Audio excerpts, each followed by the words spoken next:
Hello everybody, I would like to bring you a word for this Wednesday because this is, after all, Wednesday's word. That word is nations.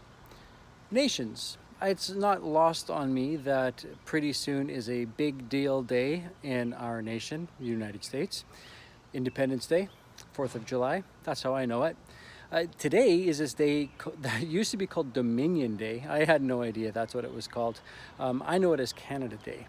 And so I figured, with nations being something that we are celebrating these next few days, certainly something that we're all making plans for celebrating and trying to figure out how we do that given this weird pandemic time.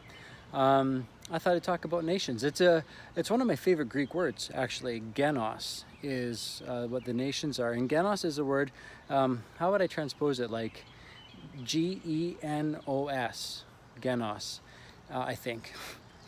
Someone should check me on this. And why I like this is because it often gets translated in the Bible as Gentiles, but it's also a word that's translated as nations. So Paul's mission to the Gentiles is also actually Paul's mission to the nations. So he's going out talking to all different kinds of people, sharing God's good word and spreading the gospel. What a missionary and what an evangelist. I'm thinking about our nations right now and how they are in such dire need for good news and for gospel. Perhaps we can be that good news, or at least we can be bearers of God's good news.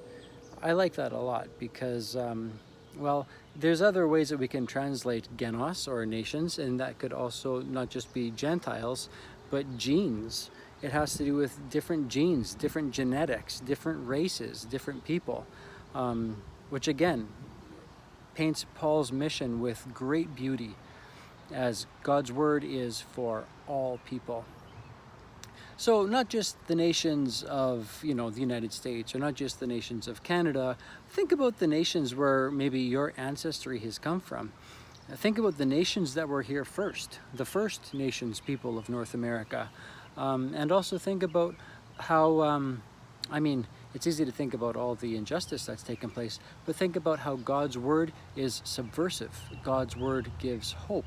God's word gives life and new life to the different races, the different genes, the different nations, the different people. And then think about how beautiful America is and some of its founding values. I think we would be wise to pray and ask God for guidance as we relive or reinvent those founding values.